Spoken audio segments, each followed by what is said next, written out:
I'm student of operations here at IIM Vizag, and my brain is trained to maximize throughput. If I have listened to a 10-minute concept in 5 minutes, I have saved 5 minutes. I have eliminated the waste. We view time as raw material, and we are the factory managers. We are obsessed with processing as much reality as possible, as fast as possible. But before I tell you why this is a problem, I want to defend it. We didn't wake up one day and deciding that we will live our lives like race cars. There's a reason why efficiency is the golden calf for modern world. In 1911, a mechanical engineer named Frederick Taylor published his Principles of Scientific Management. He looked at the factory workers shoveling coal and he realized that they were using rule of thumb. It was chaotic, it was slow. So he brought in a stopwatch. He optimized the size of the shovel to exactly 21 pounds. He standardized the motion. And the result? Productivity tripled, costs plummeted. This is the Taylorism. This Taylorism is the reason why you can afford the shoes that you are wearing. It is the reason we have affordable healthcare, mass transit, and the device in your pocket. Efficiency lifts economies out of poverty. In an MBA program, it is taught because it works, it creates value, it creates abundance. But the problem arises when we take this logic designed to cut steel, to move pig iron, and apply it to our human spirit. I believe that when we view our lives through the lens of efficiency, our reality gets distorted.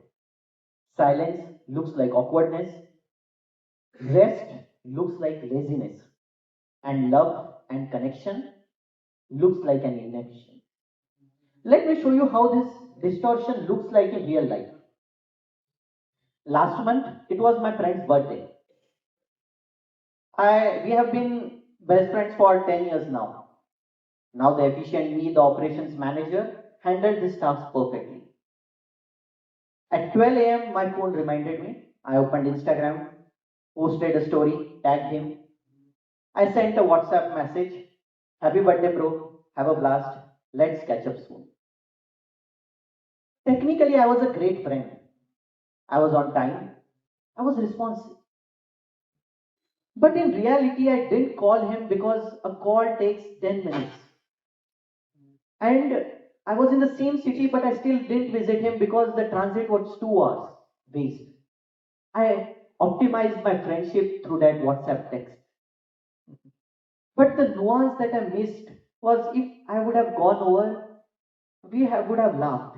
We would have sat together and remembered the memories of doing stupid things in our college.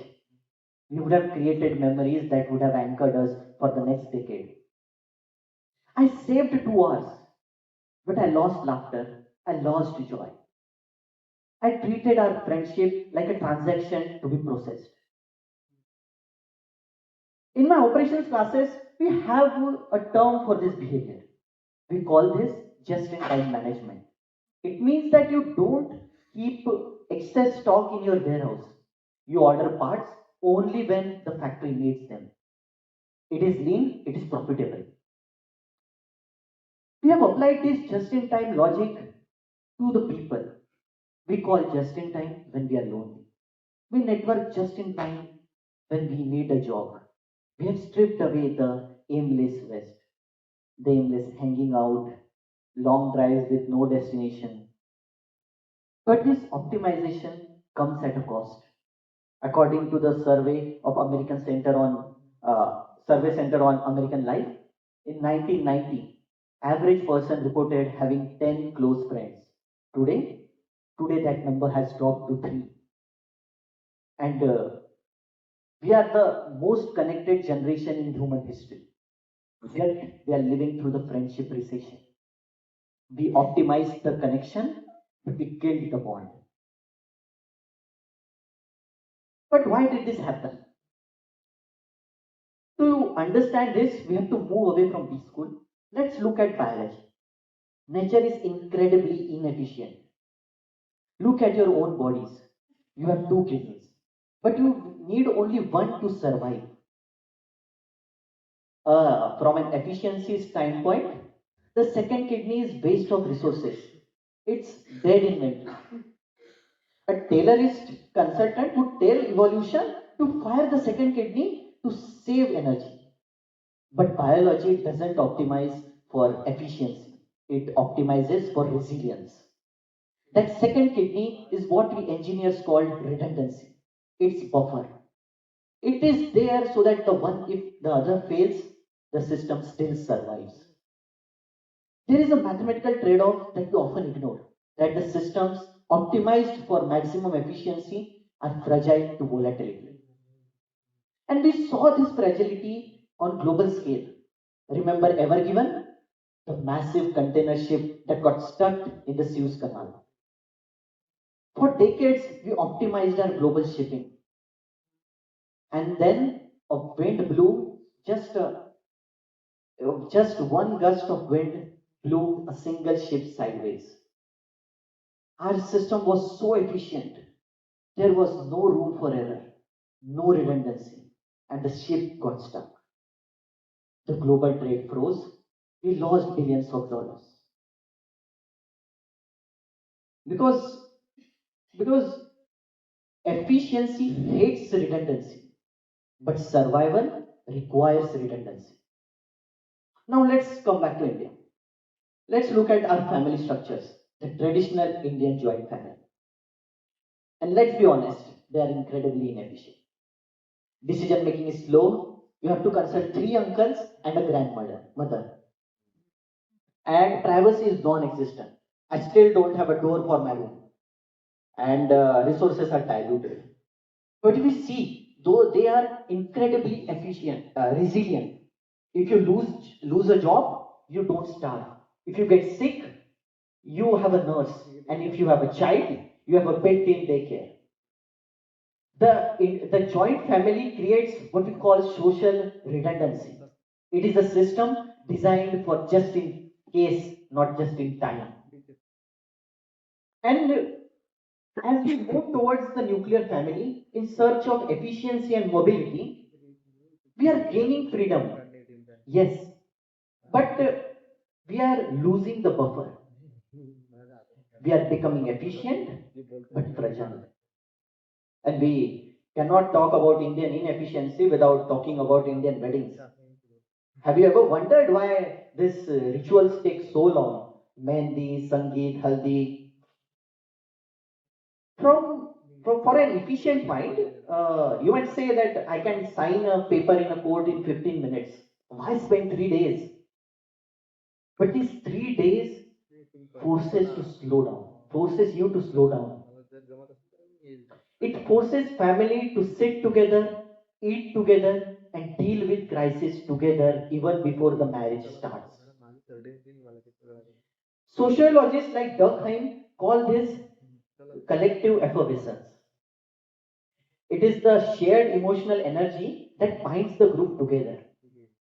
The inefficiency of the rituals is the signaling mechanism.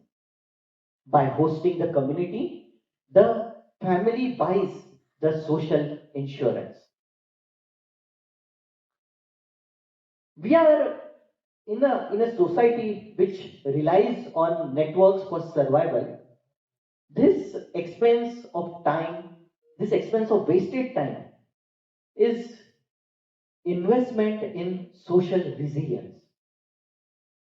It creates a memory bank so deep that when the couple faces trouble 5 years later, there are 500 people invested in their success. But the danger is that we are losing these resilience mechanisms. We are importing a hustle culture that glorifies burnout. Recently, a image went viral of a groom programmer, a man who was working on his wedding day. Half of the internet clapped. Some called it dedication, some called it passion. I called it tragedy. Because if you are working on your wedding day, you are not dedicated, you are fragile, you have zero slack. If you can't take one day off on the most significant milestone of your personal life, you have optimized humanity out of existence. We treat our relationships like tasks to be clear. This brings me to love. Modern dating is Taylorism on steroids. It's swipe, filter, match. Assess ROI. If there is no spark in 10 minutes, unmatch. Next. We want the result, the relationship without the process. But researchers talk about a slow burn. They talk about the relationships that start with friendship, with awkward silence, with wasted time doing nothing. Neuroscience supports this. Dr. Uri Hassan at Princeton University studies brain coupling. He says that when two people engage in deep conversations, their brain waves actually synchronize. It creates empathy, it creates trust. However, there's a catch. It takes time. It happens in pauses. It happens in awkward silence. It happens in wasted time. By it doesn't happens in wasted time. It doesn't happen over a 15-second voice note or a happy birthday text. By cutting the waste, we cut the sink.